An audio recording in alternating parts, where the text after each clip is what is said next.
Combien de rêves sont morts en attendant la clarté? Nous vivons dans une culture qui glorifie la certitude, comme si les étapes les plus significatives de la vie ne devaient être franchies que lorsque le chemin est parfaitement clair. Mais voici la vérité, la clarté n'est pas une condition préalable à l'action, c'est la récompense de celle-ci. La plupart des gens croient qu'ils doivent voir l'image complète avant d'agir, mais ce dont ils ont vraiment besoin, c'est du courage d'avancer malgré le brouillard. Cette discussion remettra en question notre obsession collective d'attendre des conditions parfaites et révélera une vérité contre-intuitive. L'action alimentée par le courage ne suit pas la clarté, elle la crée. Nous vivons dans un monde obsédé par l'idée de tout comprendre avant de commencer. Dès l'enfance, nous sommes bombardés de messages comme « Trouve ta vocation et découvre ta passion », comme s'il s'agissait de destinations fixes que nous devons identifier avant d'être autorisés à commencer notre voyage.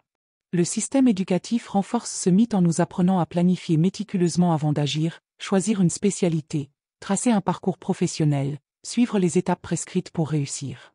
Même l'industrie du développement personnel perpétue cette illusion, vendant des livres et des cours promettant 5 étapes pour trouver votre but, comme si le but était quelque chose que l'on peut localiser grâce à assez d'introspection.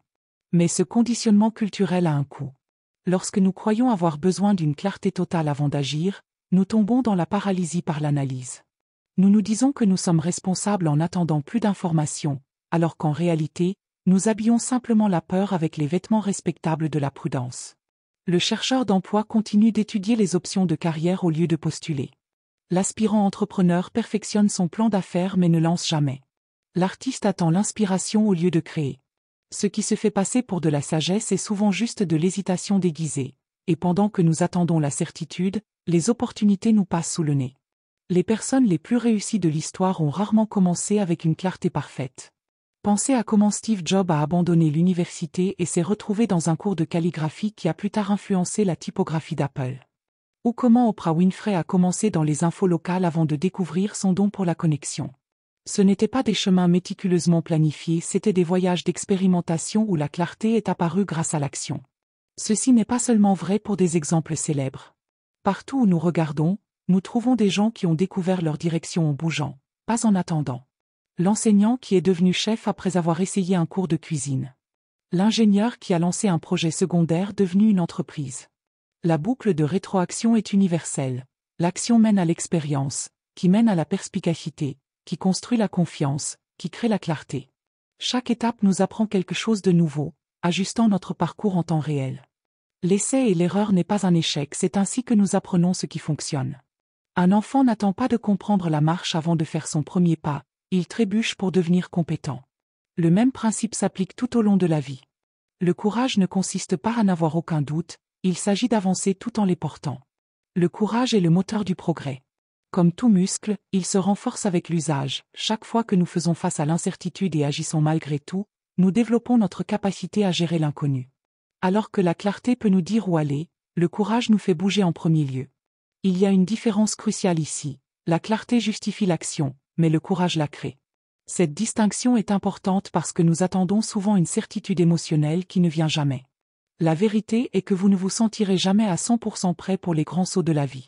La recherche montre que même les personnes réussies éprouvent des doutes, elles ne les laissent simplement pas les arrêter. Le courage comble le fossé entre « je ne suis pas sûr et je vais quand même essayer ». C'est la différence entre se tenir au bord de la piscine à analyser l'eau et sauter dedans. Pensez à combien d'innovations ont été découvertes accidentellement, la pénicilline, les fours à micro-ondes, même les post-it sont nés d'expériences inattendues.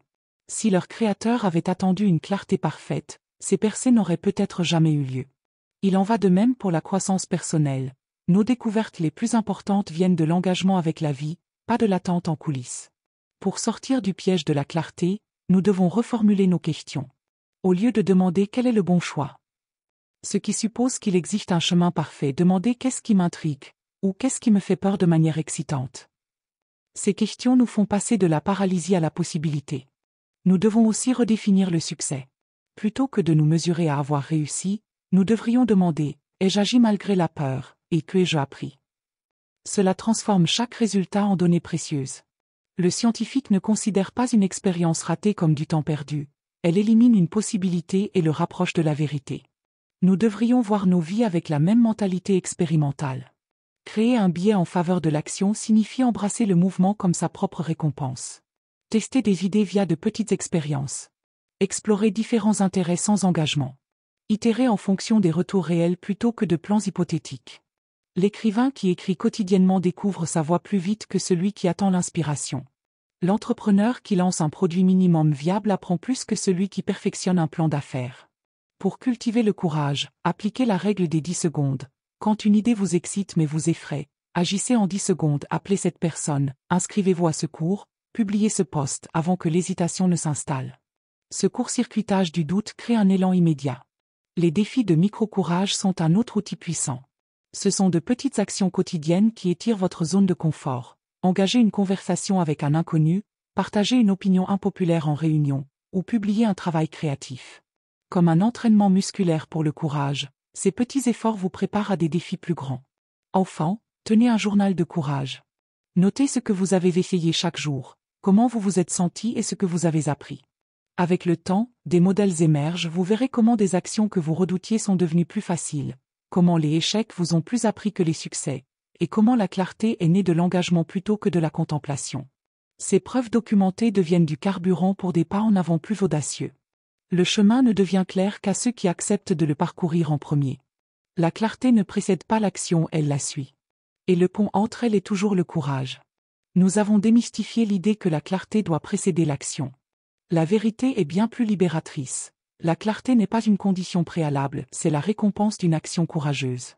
À travers les mythes culturels, des exemples réels et des insights psychologiques, nous avons vu comment attendre la certitude mène à la paralysie, tandis que le mouvement crée la révélation.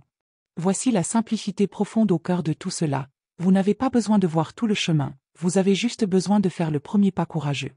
Chaque voyage qui a compté a commencé par quelqu'un choisissant de bouger malgré l'incertitude. La carte de votre vie se dessine en la parcourant. Alors voici votre défi. Aujourd'hui, choisissez une chose que vous avez trop analysée, cette idée d'entreprise, cette conversation difficile, ce projet créatif, et faites une action imparfaite et courageuse. Pas un pas parfait, pas un pas garanti de réussite, juste un pas. Parce que la clarté ne vous attend pas sur la ligne de départ. Elle est là-bas sur la route, et la seule façon de la rencontrer est de commencer à marcher.